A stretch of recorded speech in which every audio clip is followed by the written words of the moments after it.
사무엘상 17장 47절 말씀 우리 힘차게 샤우팅합니다. 시작. 또 여호와의 구원하심이 칼과 창에 있지 아니함을 이 무리에게 알게 하리라. 전쟁은 여호와께 속한 것인즉 그가 너희를 우리 손에 넘기시리라. 또 여호와의 구원하심이 칼과 창에 있지 아니함을 이 무리에게 알게 하리라. 전쟁은 여호와께 속한 것인즉 그가 너희를 우리 손에 넘기시리라. 또 여호와의 구원하심이 칼과 창에 있지 아니함을 이 무리에게 알게 하리라. 전쟁은 여호와께 속한 것인즉 그가 너희를 우리 손에 넘기시리라. 사무엘상 17장 47절 말씀. 아멘. 할렐루야. 네, 오늘 함께 읽은 귀한 말씀을 가지고 골리앗을 통해 배우다, 골리앗을 통해 배우다라는 제목으로 하나님 말씀 함께 나누겠습니다. 자, 여러분, 세상에 있는 우연한 만남은 없습니다. 예, 오늘 여러분과 제가 만난 것도, 할렐루야? 네, 그래요. 교회를 만난 것도, 우리 성도를 만난 것도 우연이 아니에요. 하나님께서 다 계획해 놓으시고 그 안에 하나님의 섭리가 있는 줄 믿습니다. 골리앗을 한번 생각해 보면 골리앗도 하나님이 만드신 피조물이 맞죠? 예, 그래요. 하나님이 만들어 놓은 생명체예요. 그죠? 생명은 누구의 영역이에요? 하나님의 영역이죠? 그러니까 생명의 영역에는 하나님의 영역이잖아요. 그것에는 항상 배움이 있어요. 항상 그 안에는 깨달음이 있다라는 거죠. 제가 신학을 공부했지만 아직도 배움의 영역은 무궁무진해요. 저는 저희 어머니에게도 배우고 저희 집사람에게도 배워요. 제가 신학을 전공하고 뭐 그렇게 많이 성경책을 보지만 제가 아차 하는 순간에 보지 못했던 그런 깨달음이나 그런 지혜들이 다른 분들에게 있단 말이에요. 저는 여러분들에게도 배워요. 어쩔 때는 놀라운 지혜를 배워요. 야, 어떻게 저 집사님이, 어떻게 저 권사님이 저런 생각을 하지? 깜짝깜짝 놀랄 때가 있거든요. 그러니까 여러분, 우리는 평생 배우는 거거든요. 네, 생명이 있는 한 우리는 배우는 거예요. 어쩔 때는요, 제가 한참 후배, 까마득한 후배에게도요, 말씀을 듣다가 배워요. 그리고 이제 은퇴가 얼마 안 남은 아주 연로하신 목사님을 통해서도 배워요. 그러니까 여러분, 여러분의 인생에서 누구를 만나게 하셨다면 그 안에는 반드시 스승이 있는 거예요. 그 안에는 스승이 있어요. 나보다 나이가 많든 어리든 상관없이 생명은 하나님 거고 그 생명이 있는 한 만나게 하시는데 그 만남을 허락하신 분이 하나님이기 때문에 그 만남 속에는 항상 뭐가 있다? 배움이 있다. 라는 것을 기억하셔야 돼요. 그러니까 다른 사람 깜보면 안 돼요. 무시하면 안 돼요. 왜냐면 그 만남 속에 하나님이 뭔가 가르침이 있고 배움이 있기 때문에 그런 사람이 겸손한 사람이에요. 할렐루야. 예. 그러니까 오늘도 말씀을 들을 때 오늘도 하나님 나에게 가르쳐 주시구나. 오늘도 나에게 말씀하시는구나. 오늘도 내가 저 사람을 만날 때 저 사람을 통해 하나님이 나를 뭘 가르쳐 주시려고 하는 거구나. 좋은 것이 아니어도 반면교사라는 게 있잖아요. 난 저러면 안 되겠지. 난 저렇게 살면 안 되지. 이런 것들을 나에게 가르쳐 주신다는 거죠. 그래서 내 인생에서 골리앗을 만나게 하셨다면 그 만남을 통해서도 뭐가 있어요? 배움이 있는 거예요. 하나님의 섭리가 있는 거예요. 그게 지혜로운 사람이에요. 누구를 만날 때 내가 이겨 먹어야지. 내가 저 사람보다 낫네. 그게 아니라 내가 저 사람을 통해 무엇을 배울 수 있을까? 저 사람을 통해 무엇을 깨달을 수 있을까? 그런 만남을 이어가는 사람이 지혜로운 사람인 줄로 믿습니다. 자, 그래서 오늘 골리앗을 통해서도 배워야 되겠죠? 뭘 배울 수 있는지 한번 세 가지를 생각해 보면 첫 번째는 골리앗의 조롱 속에도 나의 약함이 있다는 것을 볼 수 있어야 돼요. 골리앗이 말하는 게 거짓말이 아니란 말이에요. 자, 여러분, 이 블레셋 용사 골리앗이 철저히 무장하고 다윗과 싸우러 나옵니다. 지금 이 골리앗은요, 철저하게 무장을 했어요. 그렇죠? 막 갑옷을 입었잖아요. 방패 들고 창 들고 칼 들고. 그러니까 41절 보세요. 블레셋 사람이 방패 든 사람을 앞세우고 다윗에게로 점점점 가까이 나아가니라. 완전 무장을 하고 준비를 철저히 하고 지금 다윗 앞에 나가는 거예요. 건성건성 나가는 게 아니에요. 그리고 골리앗은 다윗의 외모를 보고 난 다음에 업신여기고 조롱했어요. 이게 좀 막대기 들고 나왔네. 나를 개로 여기나? 그랬단 말이죠. 자, 43절 같이 한번 읽어봐요. 시작. 블레셋 사람이 다윗에게 이르되 네가 나를 개로 여기고 막대기를 가지고 내게 나왔느냐 하고 그의 신들의 이름으로 다윗을 저주하고 44절 시작. 그 블레셋 사람이 또 다윗에게 이르되 내게로 오라 내가 내 살을 공중의 새들과 들짐승들에게 주리라 하는지라. 여러분 지금 막대기를 들고 나온 거는 그냥 사실이죠. 사실인 거예요. 그냥 골리앗이 다윗을 볼 때 이게 막대기 들고 나왔네 저거. 준비를 안 하고 왔네. 이런 느낌인 거잖아요. 그러니까 여러분 다윗은 골리앗의 조롱을 듣고 오히려 자기 자신이 내가 저 사람이 나를 볼 때 이렇게 초라해 보이는구나. 저 사람이 나를 볼 때 저렇게 생각할 수 있구나. 라는 것을 배울 수 있어요, 없어요? 배울 수 있는 거예요. 예. 아니, 다윗이야 뭐, 나가 맨날 이렇게 사는 사람이니까, 목동이니까 그렇게 하고 나왔겠지만, 사람들이 나를 이렇게 볼 수 있겠구나. 라고 생각할 수 있는 거죠. 자, 그러면 그런 말을 들었을 때 내가 막 갑자기 흥분해. 저게 나를 깜보네. 저게 나를 우습게 보네. 막 그러면서 막 흥분하고 마음이 흔들리고 그러면 그 전쟁은 지는 거예요. 그쵸? 지는 거죠. 누가 나한테 뭐라고 해도 나는 지금 내가 할 수 있는 최선의 일을 한 거기 때문에 흥분하지 않고 그 상황을 잘 참아야 되는 거예요. 조롱하는 소리를 들으면서도 내 상황을 팩트 체크를 하면서 내 현실의 이 모습을 체크를 하면서 그리고 나의 연약함과 그리고 나의 죄를 아는 것, 그 모든 상황 속에서 누가 나를 조롱해도 이길 수 있는 믿음이 그 순간에 필요한 거죠. 저 골리앗이 나를 뭐라고 조롱하고 나를 비웃어도 나는 누구만 바라보는 거예요. 하나님 딱 바라보면서 믿음으로 나아가고 도리어 나의 약함이 무엇인가를 저 골리앗을 통해 볼 수 있겠죠. 골리앗은 막 창 들고 칼 들고 방패 들고 나가는데 자기는 막대기 하나 들고 물맷돌 들고 하나 나가니까 자기의 그 지금 있는 모습을 볼 수 있잖아요. 그런 모습을 보면서 내가 너무 연약하지만 나는 약할 때 강함 되시는 하나님을 의지하며 나는 믿음으로 나아간다 라는 것을 깨달을 수 있잖아요. 그렇죠? 이런 것들을 배울 수 있다는 거예요. 그러니까 골리앗을 통해서 골리앗이 나를 조롱하고 나를 비웃지만 나는 흔들리지 않고 나의 약함 속에서도 누구를 의지한다? 하나님을 의지한다 라는 것을 깨달을 수 있는 거죠. 맞죠? 자, 그러면 적용 질문 드립니다. 나는 어떤 조롱의 말을 들을 때 화가 납니까? 누가 나한테 뭐라 그랬을 때 화나는 부분 있죠? 그게 나의 약점이에요. 그게 나의 연약함이란 말이에요. 그거 탁 건들고 그 얘기 딱 들으면 내가 막 흥분하고 내가 막 이렇게 흔들릴 때 있잖아요. 그게 나의 연약함이에요. 그거를 여러분 보시고 그것을 이길 수 있도록 그 사람을 붙여주는 거예요. 내가 이게 약한 거구나. 내가 이겨야지. 하나님 앞에 내가 이겨야지. 자, 또 한 가지. 하나님 앞에서 인정해야 할 나의 연약함과 약함은 무엇입니까? 하나님 제가 이게 약해요. 하나님 제가 이게 부족해요. 하나님 이거 극복할 수 있는 힘 주세요. 지혜 주세요. 믿음 주세요. 어떤 사람이 저한테 요거를 얘기하고 요거를 건들면 제가 너무 마음이 아프고 힘든데 하나님 이거 이길 수 있는 믿음 주세요. 나의 약점이 들통난 거잖아요. 여러분 들통나는 사건이 있어야 돼요. 그럴 때 내가 성장할 수 있다는 거 잊지 마시기 바랍니다. 자, 두 번째, 골리앗을 통해 배울 수 있는 거 두 번째는요. 이 싸움이 나의 싸움이 아니라 누구의 싸움이라는 거예요. 하나님의 싸움이라는 것을 우리가 알아야 되는데, 자, 사울과 이스라엘의 이 병사들은 전쟁의 승패가 힘과 무기에 달려있는 것을 보면서 골리앗 앞에서 벌벌벌벌 떨고 있잖아요. 그죠? 다윗 빼고 전부 다 떨고 있었어요. 근데 다윗은 두려워하지 않아요. 왜냐하면 다윗이 이렇게 오가면서 보니까 저 골리앗이 40주야를 막 이야기하고 막 조롱하고 막 그런데 딱 보니까 쟤는 딱 두 가지. 장비빨 그리고 말빨. 이 두 가지인 거야. 장비빨, 말빨. 이 두 가지인 거야. 그러니까 전쟁은 오직 여호와께 속한 것인 것을 알고 있는데 저 장비빨, 저 말빨 가지고는 도저히 저 이길 수가 없는데 그거를 깨달은 거잖아요. 그죠? 그러니까 세상을 이길 수 있는 무기로 볼 수가 없는 거죠. 저거를 가지고는.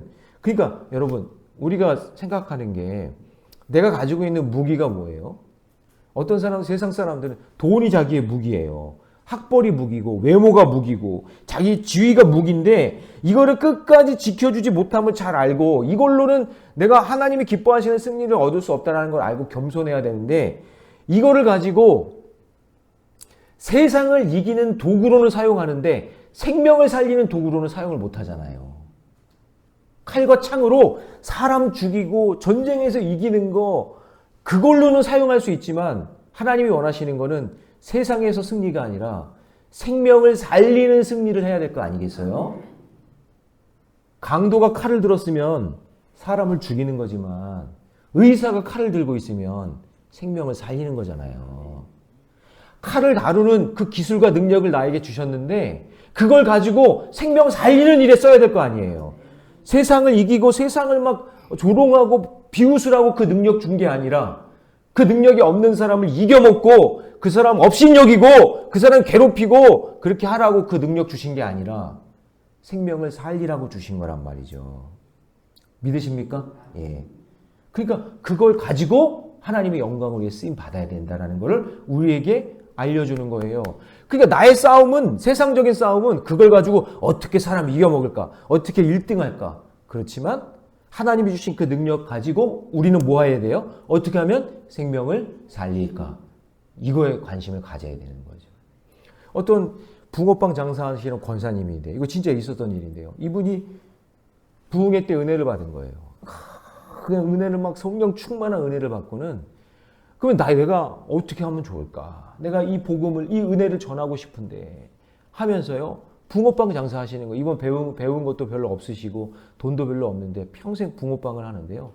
붕어빵 그 장사하면서 그 붕어빵에다가 말씀 카드를 해가지고는 그거를 넣어서 이렇게 복음을 전하는 거예요. 말을 잘 못하니까 붕어빵 장사하면서 그걸 하는 거예요. 여러분 천안호두 아세요? 천안호두? 원조 할머니? 그분 크리스찬인 거 아시죠? 그 천안호두 그 살면은 그 뚜껑 열면 그 안에 뭐가 있어요? 말씀 딱 적혀 있잖아요. 그러니까 이분이 생각하기에 자기가 할 수 있는 것은 그렇게 전도하는 거예요. 자기가 그게 어떻게 보면 골리앗이 들고 있는 창이고 방패고 자기의 무기잖아요. 붕어빵 만드는 게, 호두과자 만드는 게. 근데 그걸로 그냥 돈 버는 것만 목적이 아니라 거기에다가 말씀을 넣어서 복음을 전하고 생명을 살리는 일을 하잖아요. 그렇죠? 네. 어떤 권사님은 김장을 그렇게 맛있게 해. 그냥 반찬을 그렇게 맛있게 해. 근데 옆집에 보니까 어떤 새댁이 이사를 왔는데 이거 새댁 보니까 뭐 요리도 못하고 뭐 애가 어리니까 그냥 쩔쩔매. 그러니까 내가 요리할 때 내가 음식 만들면 조금 더 남아서 요 예쁜 그릇에 담아가지고 그냥 그 집에 주는 거예요. 근데 그게 전도가 되는 거예요. 그러니까 내가 할 수 있는, 내가 뭔가 세상적으로 보면 음식 잘 만드는 거잖아요. 음식 잘 만들면 뭐 자기가 흑백 요리사에 나갈 거야. 뭐 자기가 뭘 할 거야. 할 수 있겠지만 뭐 그런 것도 할 수 있겠지만 중요한 건 생명을 살리는 일을 해야 되잖아요. 그러니까 내가 음식을 조금 더 만들 때 예쁘게 좀 포장해서 그 세대에게 계속해서 주는 거예요. 김치 만들면 김치 한 포기라도 갖다 주고 뭐 만들면 이렇게 갖다 주면서 전도를 하니까 그 가족이, 그 세대기 아이를 데리고 교회를 나오는 거예요. 할렐루야. 예, 그게 여러분 세상을 이기는 거예요. 그렇죠? 그냥 칼을 휘두르면서 장비빨, 말빨로 싸우는 게 아니라 그걸 가지고 생명을 살리는 일을 할 때 놀라운 역사가 일어날 줄로 믿습니다. 그래서 무엇을 들고 나가든지 하나님의 이름으로 나아가면 승리하게 되어 있는 거예요. 다윗은 뭐 들고 나갔죠? 막대기하고 물맷돌 들고 나갔잖아요. 그럼 나갈 때 뭐라고 얘기해요? 자, 45절 같이 읽어봅니다. 45절 다 같이 시작. 다윗이 블레셋 사람에게 이르되 너는 칼과 창과 단창으로 내게 나아오거니와 나는 만군의 여호와의 이름 곧 내가 모욕하는 이스라엘 군대의 하나님 이름으로 나아간다. 그러니까 골리앗은 칼과 창과 단창만 들고 나가는데 다윗은 자기가 들고 있는 게 너무 초라해요. 얘기할 수도 없어. 그냥 막대기랑 물매니까. 근데 중요한 건 뭐예요? 거기에 하나님의 이름이, 복음이, 할렐루야, 담겨져 있으니까 승리하는 거예요. 예. 그래서 여러분 46절 끝부분에 보니까 온 땅으로 이스라엘의 하나님이 계신 줄 알게 하겠고, 내가 너를 쓰러뜨려서 내가 막 높아지고 내가 막 능력 있고 내가 막 잘난 게 아니라 하나님의 이름을 높이겠다 그 얘기예요. 여러분 전도하고 봉사하고 섬기고 할 때 여러분 그거 내가 드러나면 안 돼요. 예. 하나님은 그렇게 해서 다 누구한테 칭찬받고 그러잖아요. 그러면 그거 다 쏟아낸 거예요. 하나님이 다 알고 계세요. 그리고 그것도 주의 종도 다 알고 있어요. 그렇기 때문에 우리는 내가 이름이 높아지려고 하는 게 아니라 누구의 이름을 높여야 돼요? 하나님의 이름을 높이는 거예요. 예. 그랬을 때 47절 우리 샤우팅한 말씀이죠. 다 같이 시작. 또 여호와의 구원하심이 칼과 창에 있지 아니함을 이 무리에게 알게 하리라. 전쟁은 여호와께 속한 것인즉 그가 너희를 우리 손에 넘기시리라. 그러니까 계속해서 대비되는 게 뭐예요? 세상은 칼과 창으로 이겨서 자기가 높아지려고 하는 거. 그렇죠? 그런데 다윗은 그게 아니라 지금 계속해서 대비하면서 얘기하잖아요. 나는 누구의 이름을 높인다? 하나님의 이름을 높인다 라는 거예요. 그게 멋진 승리의 삶인 거예요. 자, 그러면 여러분 적용합니다. 내가 사용하는 무기는 생명을 살리는 무기입니까? 요즘 나는 내 전쟁을 치르고 있습니까? 하나님의 전쟁을 치르고 있습니까? 아우, 저 무게 그냥 내가 이겨먹어야지. 그게 아니라 영적 전쟁을 하셔서 누구의 이름이? 하나님의 이름이 높아지기를 주님의 이름으로 축복합니다. 자, 세 번째, 골리앗을 통해 우리가 배울 수 있는 것 세 번째는요. 전쟁이 있어야 승리도 있다라는 거예요. 다 같이 한번 따라해 봅니다. 전쟁이 있어야 승리도 있다. 예. 자, 압도적으로 크고 강한 이 골리앗을 죽인 것은 칼도 아니요, 창도 아니고 다윗이 들고 있었던 물맷돌이었어요. 49절 한번 읽어볼까요? 49절 시작. 손을 주머니에 넣어 돌을 가지고 물매로 던져 블레셋 사람의 이마에 치매 돌이 그의 이마에 박히니 땅에 엎드려지니라. 그러니까 다윗은 칼 한 자루도 없이 물매만으로 가장 강력한 장수를 어떻게 해요? 죽였어요. 이겼단 말이에요. 그러니까 이게 다윗 자신에게 속한 전쟁이 아닌 누구에게 속한 전쟁이에요? 하나님께 속한 전쟁이었기 때문에 그런 거예요. 근데 여러분 잘 보시면 인생에서 우리에도 전쟁 같은 하루하루를 보내고 있어요. 고난도 있고 어려움이 와요. 저의 인생에서의 영적 전쟁은 뭘까요? 뭔 것 같아요, 여러분? 제가 치열하게 전쟁하는 게 뭘까요? 맞아요. 우리 집사님 잘 아시네. 네. 전 치열하게 말씀 준비하는 거예요. 어떻게 하면 성도들에게 말씀을 먹일까? 여러분 그냥 편안하게 제가 전하는 것 같잖아요. 근데 그게 아니에요. 그냥 몸부림치면서 막 준비하는 거예요. 그러면서 이 치열한 싸움에서 여러분들에게 생명의 말씀이 나가는 거잖아요. 그러면 그 전쟁을 통해서만 얻을 수 있는 뭐가 있어요? 승리가 있단 말이에요. 승리. 전쟁이 없으면 승리가 없어요. 그냥 편안하게 아무 문제 없이 그냥 살아야지. 그런 인생은 승리가 없다고요. 뭔가 싸움이 있고 아픔이 있고 고통이 있고 내 인생에 전쟁이 있어야 그때 승리가 오는 거예요. 할렐루야. 그러니까 여러분 뭔가 전쟁 같은 일이 일어날 때 그때 어떻게 하면 돼요? 어떻게 하면 돼? 나에게 하나님이 승리를 주시려고 이 전쟁을 시작하시는구나. 하나님께서 나에게 승리를 주시려고 이 아픔을 허락하시는구나. 이렇게 생각해야 되는 거예요. 그럼 골리앗은 어떤 존재예요? 다윗에게? 나에게 승리를 주는 존재인 거죠. 맞죠? 예. 그러니까 골리앗을 통해서 우리는 승리를 배울 수 있는 거예요. 피하는 게 아니라 우리의 인생의 전쟁과 같은 고난을 통해 승리를 배우게 하신다. 그러면서 나의 신앙이 한 눈금 한 눈금 성장하게 되는 거죠. 자, 적용 질문 드립니다. 지금 내가 치르고 있는 전쟁은 무엇입니까? 그 전쟁에서 무엇을 배우고 있습니까? 저와 여러분들이 하나님의 마음과 하나님의 뜻, 또 승리함을 배우는 저와 여러분 되시기를 축복합니다. 기도하겠습니다. 사랑의 하나님, 우리는 골리앗을 피하는 것이 아니라 골리앗을 통해 무엇을 배울 수 있을까라는 생각을 하게 하시니 감사합니다.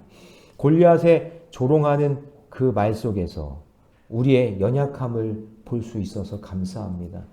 골리앗이 보는 것이 거짓이 아니라 진실한 것이기에 하나님, 우리의 인생의 길에 초라하고 힘들고 어려운 그 모습을 하나님, 그것이 하나님을 더욱더 의지하는 것이 되게 하시고 우리의 약할 때 강함 되시는 주님과 동행하는 삶으로 이어지게 하여 주옵소서.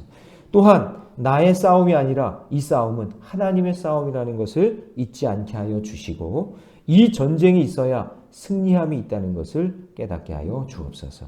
하나님을 믿는다 하면서도 세상의 화려함과 강함에 주눅이 들고 세상의 조롱에 낙심하는 저희들을 용서하여 주시고 주님만 의지하여 오늘 하루 삶에 주께 속한 전쟁으로 잘 치르게 하여 주셔서 승리의 깃발을 흔들 수 있는 그런 인생이 되게 하여 주옵소서.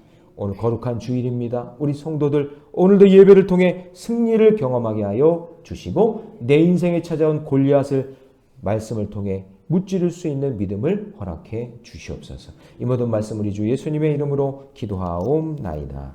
아멘.